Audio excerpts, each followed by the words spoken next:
Vedanta प्रतिपादयन्ति मुखतो no चेत् ततः किं मम मन्यते न च शास्त्रगर्तपतिता दुस्तार्किणः किं तथा नो चेद् भागवतानुभूतिपदवीं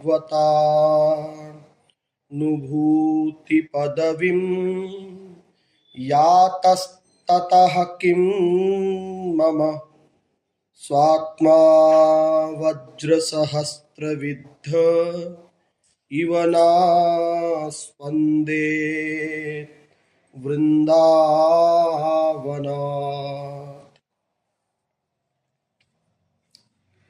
प्रबोधानंद सरस्वती जी कह रहे हैं कि श्री वृंदावन की महिमा यदि वेदांत मुख्य वृत्ति से वर्णन नहीं करते हैं तो इससे मुझे क्या, इससे मेरा क्या।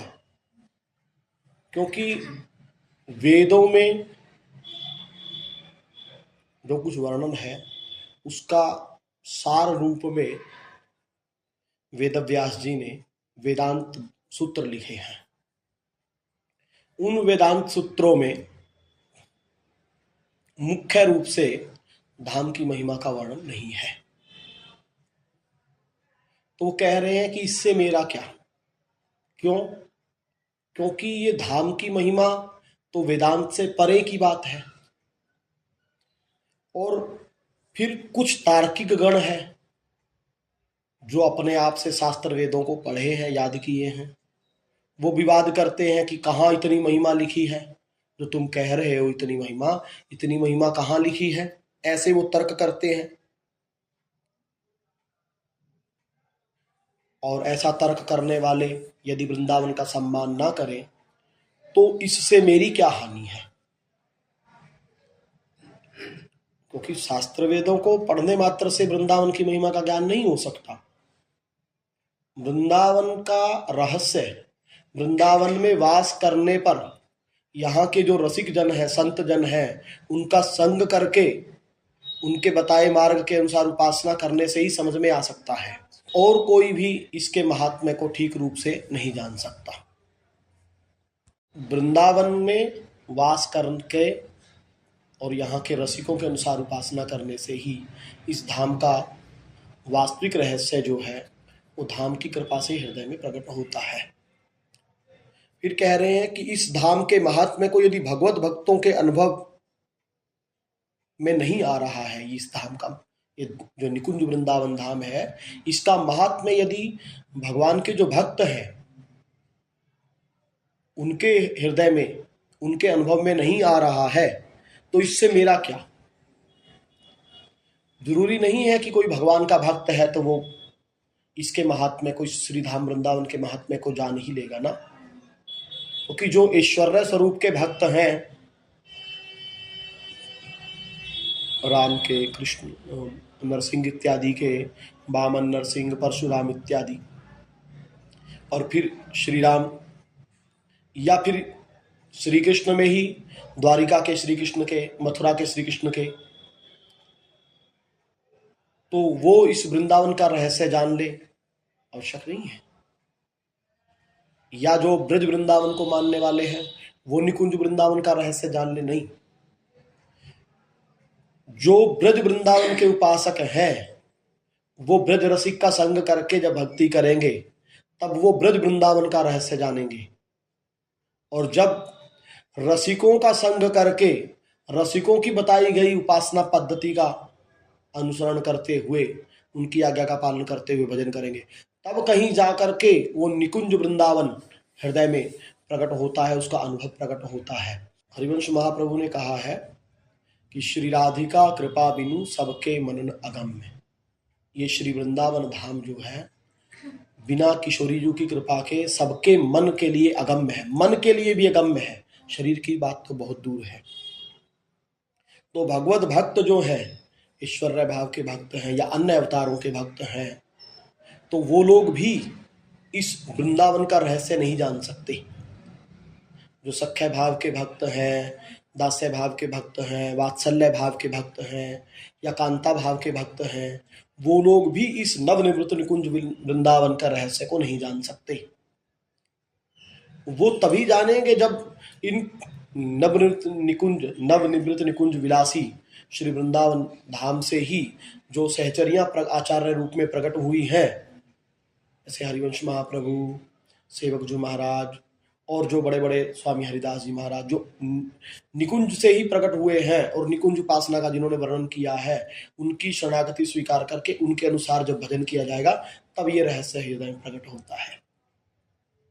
क्योंकि जब प्रबोधानंद सरस्वती जी पहली बार वृंदावन आए तो मथुरा घाट पर उनको एक संत दिखाई दिए, वहां आचमन स्नान इत्यादि कर रहे थे। वहां संत बैठे हुए थे और जो भाव समाधि है, इस बार बार अश्रुपात होना, कम होना, ये सब, और वो श्यामा श्याम के ध्यान में डूबे हुए थे। तो प्रबोधानंद जी ने देखा, बहुत देर तक देखते रहे, फिर उनसे पूछा कि इतनी ऊंची अवस्था आपने कैसे प्राप्त की? तो उन्होंने कहा कि हमारे गुरु हैं वृंदावन में श्री हरिवंश महाप्रभु जी, उनकी कृपा से। तो वो वृंदावन आए, सन्यासी वेश में थे। तो जब आए तो महाप्रभु ने देखा, उनका सम्मान किया, क्योंकि महाप्रभु गृहस्थी थे, वो सन्यासी थे प्रबोधानंद जी। तो चर्चा हुई थोड़ी सी, तो वही उन्होंने भी कहा, बात चर्चा हुई कि मानसरोवर में प्रिया प्रथम का नित्य आस होता है, विहार होता है। तो वो मानसरोवर जाकर के बैठ गए रात में, और वहां पर बैठे बैठे उनको बहुत समय जब हुआ तो वहां पे उनको शेर के दहाड़ने की आवाज और ऐसी भयानक भयानक आवाजें आने लगी। लेकिन वो आत्मज्ञानी थे, तो उनको भय नहीं था मृत्यु का। उनको लगा कि कुछ भी है, हमको तो बैठना ही है यहाँ। फिर काले बादल, बारिश, आंधी, तूफान ऐसे आए, वो फिर भी डट कर बैठे रहे, क्योंकि ज्ञानी थे। आम आदमी होता तो डर के भाग जाता। फिर ऐसा सुंदर सुहावना मौसम हो गया, दिव्य सुगंधित वायु चलने लगी, तो वो उससे इतना उनको आनंद आया कि मूर्छित हो गए, सह नहीं पाए। आत्मज्ञानी होने के बाद भी उस आनंद को सह नहीं पाए, मूर्छित हो गए। और सुबह जब नींद खुली तो अपनी कुटिया में थे। फिर महाप्रभु के फिर पास में आए कि हमको वो रस प्राप्त करना है, आप कृपा करें, हमको शिष्य बना लें, अपना दीक्षा प्रदान करें। तो महाप्रभु ने कहा, नहीं, तुम जिस वेश में उसी वेश में रहो, और उनको कहा कि तुम ऐसे ऐसे भजन करो। फिर उन्होंने भजन किया और उनकी कृपा से फिर उनके हृदय में ये वृंदावन प्रकट हुआ।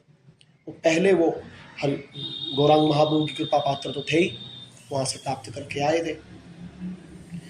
तो इसीलिए जानते हैं, ये सब जो चीजें बोली हैं इन्होंने भावना में नहीं बोली हैं, क्योंकि वेदांत, ये खूब वेदांत का, इनके 60,000 शिष्य बताए जाते हैं। चैतन्य चरितामृत 60,000 शिष्य थे इनके, बैठ करके सुनते थे। इतने बड़े उस सन्यासी थे ये, और वेदांत सब सुनते थे, इनके 60,000 शिष्य। तो इनको पता है वेदांत में क्या है, तो इसलिए बता रहे हैं कि वेदांत में मुख्य वृत्ति से वर्णन नहीं किया है। शास्त्र वेद भी पढ़े थे ये, और इसलिए भी बोलते हैं कि शास्त्र के तार्किक भी यदि करें तो, और भक्तों का संग भी ये बाद में किए। तो वहां से भी जाने कि इस नवनिवृत्त निकुंज वृंदावन जो हमारे हृदय में प्रकट हुआ है, स्फूर्ति हुई है, तो ये तो भक्त भी नहीं जानते। इसीलिए कह रहे हैं कि जो भक्त भी नहीं जानते तो इसमें मेरा क्या है ना, क्योंकि मेरे को तो आचार्य कृपा से प्राप्त हो गया, वो दर्शन हो गया इन को, इसीलिए तो वर्णन कर रहे हैं उस वृंदावन का। किंतु मेरा शरीर सहस्त्र वज्रों के द्वारा छेदित भेदित सा होकर भी श्री वृंदावन से अन्यत्र किंचित मात्र चलित ना हो। अगर कोई वेदांत को जानने वाले वृंदावन को नहीं मानते, शास्त्र वेद के रूपी गर्त में गिरे हुए नहीं मानते, भगवान की भक्ति करने वाले भी यदि नहीं मानते, तो इससे मेरे को कोई मतलब नहीं है। परंतु मेरी ये कामना है कि यदि मेरे शरीर के सहस्त्रों वज्रों के द्वारा टुकड़े टुकड़े भी कर दिए जाएं, तो भी मेरा शरीर और मन बुद्धि इस वृंदावन से तनिक भी विचलित ना हो, मैं वृंदावन में ही रहूं। कैसी भी परिस्थिति हो जाए मैं वृंदावन छोड़ के नहीं जाऊं। और ये खाली कहने की बात नहीं है, ध्रुवदास जी ने भी अपनी 42 लीला में ऐसा एक दोहा है उनका वृंदावन सतलीला में कि अगर सहस्त्रों टुकड़े भी हो जाए तो भी वृंदावन नहीं छोड़ना चाहिए।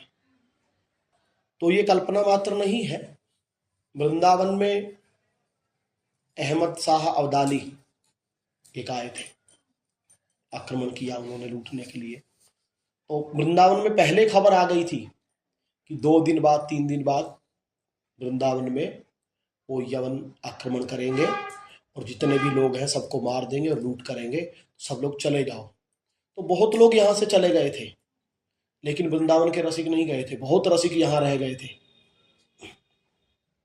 और उनमें बहुत नाम आते हैं, घनानंद जी, भाऊ कृष्णदास जी, कई बहुत सारे संत हैं। और उनको वो वृंदावन छोड़ करके नहीं गए, चाहते तो वो भी छोड़ करके चले जाते और फिर आ जाते, लेकिन वो लोग नहीं गए कि अगर मेरे को कोई शरीर के टुकड़े टुकड़े कर दे तो भी हम वृंदावन के बाहर नहीं जाएंगे, ऐसी निष्ठा थी उनकी। और उनको वास्तव में मार दिया गया, ऐसा नहीं है कि भाई वो बच गए ना। वो जब आया तो उन्होंने बहुत संतों को मारा, उनकी सेना ने। तो लूटने आए थे, जैसे घनानंद जी को घेर लिया। वो जानते थे कि वो पहले घनानंद जी जो है किसी राजा के यहाँ थे, कविता गाते थे, तो उसको घेर लिया कि भैया इसके पास तो खूब पैसा होगा, जब राजा के यहाँ रहता था। तो उसको कहा जर जर, जर माने धन। वो मुसल वहाँ थे ना, पठान की तरफ से आए थे वो। तो वो जर जर बोले, तो इसने रज उठाई, बोले रज रज बोलो रज, क्योंकि तो मेरा जो धन है वो रज है। उन्होंने कहा जर दो, तो ये है हमारे लिए जर, हमारा धन, हमारे वृंदावन वासियों का धन रज है, रज ले। तो उन्होंने उसको मार दिया उसी समय तलवार से, बहुतों को मारा, लेकिन वो वृंदावन छोड़ के नहीं गए। तो ये निष्ठा जो कह रहे हैं, ये कहने के मात्र के लिए नहीं है, ऐसी वास्तव में उनमें निष्ठा थी इन लोगों में। फिर आगे कह रहे हैं प्रोदंचत्पिक पंचमम प्रविलसध्वंसी सुसंगीतकम शाखाखण्डशिखण्डिताण्डवकलं प्रोल्लासिवल्लीद्रुमं भ्राजन्मञ्जुनिकुञ्जकं खगकुले चित्रं विचित्रं मृगे नानादिव्यसरः शरिद्गिरिवरम् ध्यायामि वृंदावनम। अब वो कह रहे हैं कि मैं श्री वृंदावन का ध्यान करता हूं। कैसे वृंदावन का ध्यान कर रहे हैं? जिस धाम में कोकिलाएं पंचम स्वर से आलाप कर रही हैं। अब जो ही इन्होंने ये निष्ठा वृंदावन के प्रति प्रकट करी, उनके हृदय में श्री वृंदावन धाम स्फुरित हो गया, दिव्य वृंदावन धाम। और हम लोगों को भी ऐसे ही वृंदावन धाम का चिंतन करना चाहिए। कैसा? कोयलें पंचम स्वर से आलाप ले रही हैं, उच्च स्वर से, और मन को मोहने वाली बंसी की तान के साथ सुमधुर संगीत श्रुति गोचर हो रहा है। कानों में मधुर मधुर संगीत, वीणा बज रही है और नृत्य गान का स्वर आ रहा है, पायलें बज रही हैं, नूपुर बज रहे हैं, वो मधुर संगीत। और जिस धाम के वृक्षों पर मोर जो हैं वो बैठे हुए हैं और तांडव नृत्य कर रहे हैं, और नृत्य कर रहे हैं वृक्षों की डालियों पर बैठ करके, कुछ भूमि पर अपने पंख फैला करके और नृत्य कर रहे हैं। और नृत्य करते हुए वो अपनी ध्वनि कर रहे हैं। जो मोर बोलता है वैसे उच्च स्वर से मोर बोल रहे हैं।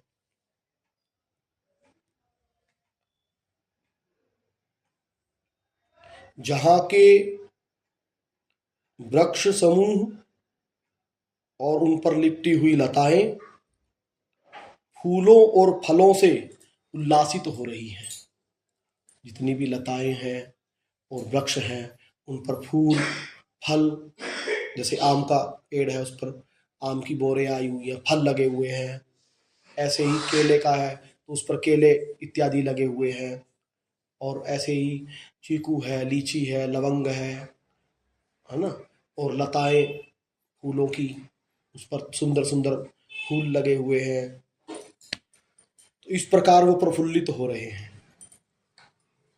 और इस श्री वृंदावन धाम में सुंदर सुंदर कुंज निकुंजे शोभायमान हो रही हैं और नाना प्रकार के पक्षी, तरह तरह के पक्षी, जैसे कोयल है, तोता है, मैना है, इसके अलावा और रंग बिरंगे पक्षी, नीलकंठ है, बहुत सुंदर सुंदर पक्षी। जैसे आज हमने जो लुप्त भी हो चुके हैं, दिखते भी नहीं हैं, बहुत ही सुंदर सुंदर रंग बिरंगे पक्षी। और पशु हिरण है ना। और जो छोटे छोटे खरगोश है ना, बहुत सुंदर सुंदर नाना प्रकार के, वो सब विहार करते रहते हैं, बिहरते रहते हैं। और दिव्य दिव्य सरोवर हैं, जैसे प्रेम सरोवर है, मान सरोवर है, ऐसे और विमल सरोवर है ना, भानुसर है। ऐसे बहुत सारे दिव्य सरोवर इस वृंदावन धाम में है। और तरह तरह की पर्वतों की श्रेणियां हैं, जैसे गिरिराज जी हैं, सखी गिरी पर्वत है, बद्रीनाथ है। ऐसे बहुत सारे पर्वतों की श्रेणियां हैं और उन पर्वतों से झरने की तरह झरने बह रहे हैं और छोटी छोटी नदियां बह रही हैं। तो ऐसे उस जो दिव्य वृंदावन धाम है उसका मैं ध्यान करता हूं। ऐसे ही उस दिव्य वृंदावन का धाम का हमको चिंतन करना चाहिए। जो हमको ये दिखाई दे रहा है इससे इतना मतलब नहीं। जब वास्तव में जब चिंतन करने बैठे तो जो वाणियों में जिस वृंदावन का वर्णन किया गया है, कैसे कल कल करते यमुना जी बह रही है, कैसे यमुना जी में कमल खिले हैं, है ना, उस ऐसे वृंदावन का चिंतन करना चाहिए। स्थूलम सूक्ष्म कारणम ब्रह्मतुर्यम श्री वैकुंठ द्वारिका जन्मभूमि कृष्णस्याथो गोष्ठवृंदावनम तद् गोप्यक्रीडं धाम वृंदावनन्तः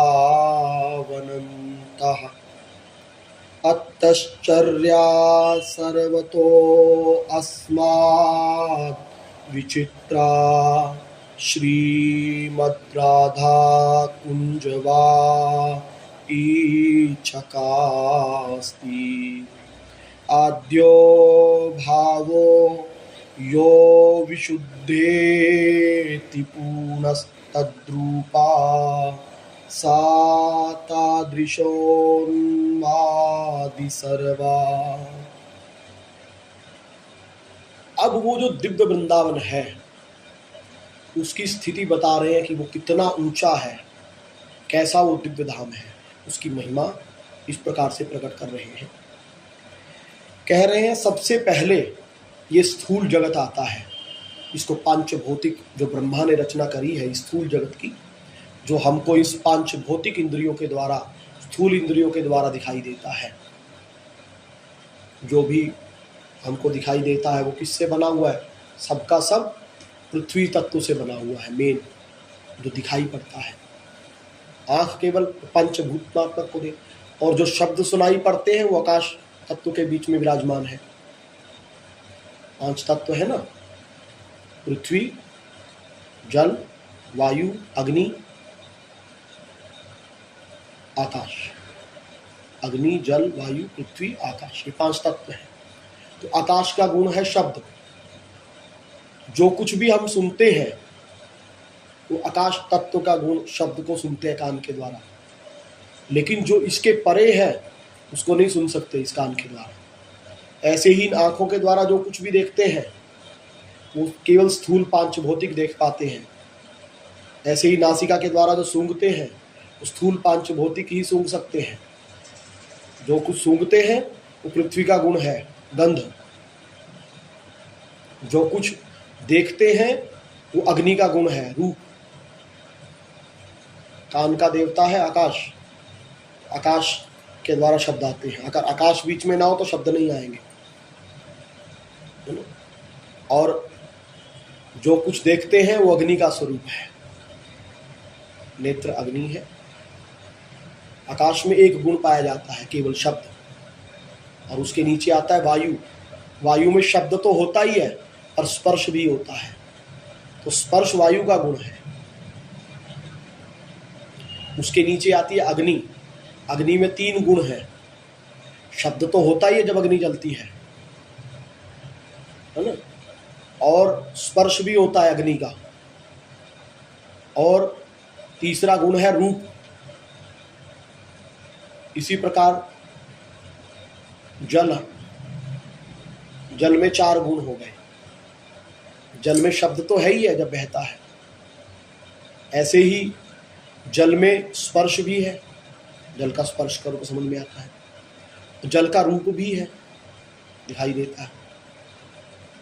इसके अलावा जल में चौथा गुण है रस, वो रस स्वरूप है। कोई भी रसीली वस्तु होगी वो पानी के द्वारा होगी, पानी जरूर होता है इसमें। जितने % पानी उतने % रस माना जाता है। 5वां तत्व है पृथ्वी। तो पृथ्वी में ये 4 गुण तो है ही है। पृथ्वी में शब्द भी है, पृथ्वी में स्पर्श भी है, पृथ्वी में रूप भी है, और पृथ्वी में रस भी है, जल रहता ही है। और 5वां गुण गंध वो रहता है। तो ये 5 गुण जो है पांचभौतिक हैं। तो सबसे पहले स्थूल जगत आता है जो सबके लिए है, सबको इस जगत का अनुभव होता है जितनी जिसकी शक्ति है। उसके आगे आता है सूक्ष्म लोक। सूक्ष्म लोक में जैसे पृथ्वी पर ही, हमारी पृथ्वी जो इतनी बड़ी है उतनी हम देख नहीं पाते हैं। इसमें आज जो हमको दिखाई दे रहा है वो भारतवर्ष का ही केवल भारतवर्ष है। वो पूरी पृथ्वी क्या है? भारतवर्ष, जो आज हमको दिखाई दे रही है भारत खंड है, वो जम्बू द्वीप का एक हिस्सा। तो एक जम्बू द्वीप है, उसमें से एक हिस्सा है भारतवर्ष जो दिखाई दे रहा है, बाकी का हमको नहीं दिखाई दे रहा है। और इसके अलावा और जो वर्ष है और जो द्वीप है वो भी हमको नहीं दिखाई दे रहे हैं, क्योंकि वो सूक्ष्म है। वो सूक्ष्म लोग इन आँखों के द्वारा नहीं दिखते हैं। जैसे चांद पे जा रहे हैं, वहाँ जा रहे हैं, बोले वहाँ कुछ नहीं है, कुछ नहीं है वहाँ पे, तो वो सूक्ष्म लोग हैं, वहाँ कुछ दिखाई नहीं देगा। लेकिन पहले के लोग देख पाते थे क्योंकि उनकी ऐसी स्थिति होती थी, तो वही देख पाते थे, है ना। उसके आगे है कारण, आर्णव सागर, वो जीवों की वासनाओं का एक समुद्र है समझो, उसमें वो करते हैं, उसको कारण बोलते हैं। उसके आगे है ब्रह्म द्रव बोलते हैं। जैसे वो ब्रह्म द्रव जो है वो माइक लोक की और दिव्य लोक की सीमा है समझो। उसके अंदर जितने भी ये सिद्ध होते हैं वो सब उसमें समा जाते हैं। उसके आगे है तुरीय, समाधि की अवस्था वाले योगी जन वहां तक जाते हैं। ब्रह्म तो प्रकाश स्वरूप, जैसे समुद्र में प्रकाश होता है जैसे सूर्य का प्रकाश, तो तुरीय बोलते हैं जो योगियों को प्राप्त होता है समाधि। ज्ञानियों को जो प्राप्त होता है उसको ब्रह्म बोलते हैं, ब्रह्मलोक। उसमें तो कुछ नहीं है, ज्ञानियों को तो खाली प्रकाश प्रकाश अनुभव होता है। ब्रह्म कहते हैं श्री कृष्ण की जो अंग किरण है उसी का नाम ब्रह्म है ना। और जैसे सूर्य है, सूर्य का जो प्रकाश हमको दिखाई देता है वो मान लो ब्रह्म है। और जब ध्यान से सूर्य को देखते हैं तो उसके अंदर एक गोलाकार लाल लाल चक्र दिखाई देता है, घूमता हुआ गोला दिखाई देता है, मानो वो परमात्मा है। तो योगियों को वो अवस्था प्राप्त होती है, यानी ज्ञानियों से जो आगे का आनंद प्राप्त होता है वो योगियों को प्राप्त होता है, तो वो तुरीयावस्था कहलाती है। उस तुरीयावस्था के आगे है श्री बैकुंठ, बैकुंठ का रस। बैकुंठ में चतुर्भुज रूप से नारायण विराजमान रहते हैं। वहां पर जिनकी सामीप्य सारिष्ट इत्यादि मुक्तियां होती हैं वो लोग जाते हैं। उसके आगे है द्वारिका। द्वारिका में श्री कृष्ण चतुर्भुज रूप से रहते हैं। वो बैकुंठ से आगे का रस है। क्यों? क्योंकि बैकुंठ में तो ऐश्वर्य की प्रधानता है पूर्ण रूप से, वहाँ माधुर्य नहीं है। लेकिन द्वारिका में ऐश्वर्य ज़्यादा है लेकिन माधुर्य भी है। उसके नीचे आता है फिर श्री कृष्ण की, उसके जो द्वारिका के आगे का रस जो है वो है जन्मभूमि। द्वारिका के आगे मथुरा, मथुरा का रस है। तो मथुरा में माधुर्य ज़्यादा है क्योंकि यहाँ श्री कृष्ण राजरूप में नहीं है। राजा तो द्वारिका में जाके बने, यहाँ तो राजरूप में नहीं है ना। तो उस द्वारिका, उस जन्मभूमि से फिर जो आगे का सुख है वो है गोष्ठ वृंदावन। गांव जैसे नंदगांव है और गांव है जहाँ श्री कृष्ण गाय इत्यादि चराते हैं, उसमें जितने भी ब्रज के लोग हैं, चाहे ग्वाले हैं चाहे सखा है, उन सबका प्रवेश है। वो सब उस लीला में सम्मिलित होते हैं। और उसके आगे है फिर गोपी वृंदावन। गोपी वृंदावन में सब लोगों का प्रवेश नहीं है क्योंकि गोपियाँ ब्रज लीला में सर्वोपरि हैं। वो श्री कृष्ण प्रेमिकाएँ हैं, उन्होंने अपना सब कुछ श्री कृष्ण को समर्पित कर दिया है, श्री कृष्ण को प्रियतम रूप से मानती हैं। तो वो गोपी वृंदावन का रस है। वो गोपी वृंदावन में दास्य भाव वालों का, सखा भाव वालों का, इनका प्रवेश नहीं है, केवल गोपी भाव का ही प्रवेश है। अब ये तो यहाँ तक हो गया ब्रज रस। गोपी वृंदावन माने ब्रज रस का वृंदावन। उसके आगे फिर एक और है, वो कैसा है? अति आश्चर्यजनक। आश्चर्यजनक नहीं, अति आश्चर्यजनक है वो स्थान। और जितना भी वर्णन किया गया है ये गोपी वृंदावन तक, इससे भी आश्चर्यजनक और इससे भी अत्यंत सुंदर क्या है? श्रीमद् राधा कुंजवाटी, यानी राधावन, नव निवृत निकुंज वृंदावन। इसमें केवल सहचरी भाव का ही प्रवेश है। केवल सहचरी भाव के जो महापुरुष हैं, जो सहचरी भाव को प्राप्त होते हैं, उनका ही प्रवेश है। ये बहुत सिमटते सिमटते आया है रस। अब इसके आगे कोई रस नहीं है। श्री राधा कुंज बाटी जो है, इसमें प्रवेश के बाद इसके आगे रस नहीं है, ये अंतिम रस है। ये जो वृंदावन है, श्री राधा कुंज बाटी वृंदावन, ये आद्य रस जो है, श्रृंगार रस, जो प्रियाजू में आनंद है, यानी वो राधा कुंज बाटी और प्रियाजू एक ही है, तद्रूप है। प्रियाजू ही मानो उस राधा कुंज बाटी, राधा वाटिका बनी है। उसको राधा केली कुंज कह लो, राधा वाटिका कह लो, या राधा वन कह लो, या नव निवृत्त निकुंज वृंदावन कह लो, एक ही उसके स्थान के नाम है, समझो। उसमें किसी अन्य भाव का, गोपियों का भी वहां प्रवेश नहीं है ना। गोपी वृंदावन के जो श्री कृष्ण है वो ऐसे भंवरे के समान है जो कभी उस फूल पर रस ले रहा है, कभी उस फूल पर रस ले रहा है। लेकिन जो इस राधावाटी कुंज वृंदावन के श्री कृष्ण है वो केवल प्रियाजू के अनन्य है, उस भंवरे के समान है जो कमल का अनन्य होकर के, कमल में आसक्त होकर के रहे। केवल प्रियाजू के अनन्य होकर के वो रहते हैं। और ये जो वृंदावन है ये प्रियाजू के ही तत्स्वरूप है। और इसके जितने भी उपकरण हैं, लता है, पता है, वृक्ष हैं, पक्षी हैं, पशु हैं, सहचरी वृंद हैं, वो उसी प्रकार उन्माद को प्रकट करने वाले हैं जिस प्रकार प्रियाजू को देख करके जो आनंद प्रकट होता है, ठीक वही आनंद उस वृंदावन कुंजवाटी को देख करके होता है। ऐसा वो दिव्य वृंदावन है। ऐसे वृंदावन का चिंतन जो है ये प्रबोधानंद जी कर रहे हैं।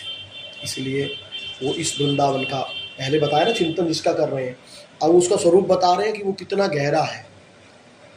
मतलब कोई इसको साधारण वर्ण ना समझ ले, कोई ऐसा ना समझ ले कि अरे कोयले तो हमारे यहाँ भी बोलती हैं, बोलो ना पहले में कि कोयले बोल रही हैं, बंसी बज रही है, तो हाँ बंसी तो हमारे यहाँ भी कोई बढ़िया बजा लेगा। ऐसा नहीं है कि बताया कि वो स्थूल वृंदावन की बात नहीं है, स्थूल कोयले वहाँ नहीं है, स्थूल मोर नहीं है वहाँ के। कैसे मोर हैं? उनकी जो नृत्य है उसको देख करके वैसा ही आनंद प्राप्त होगा जैसे प्रिया प्रीतम का नृत्य देख करके प्राप्त होता है। उनका पंचम स्वर सुन करके कोयलों का वैसा ही दिव्य आनंद प्राप्त होगा जैसा प्रिया प्रीतम की वाणी सुन करके होता है ना। तो ऐसा वो वृंदावन है। ऐसे वृंदावन का ध्यान प्रबोधानंद जी कर रहे हैं।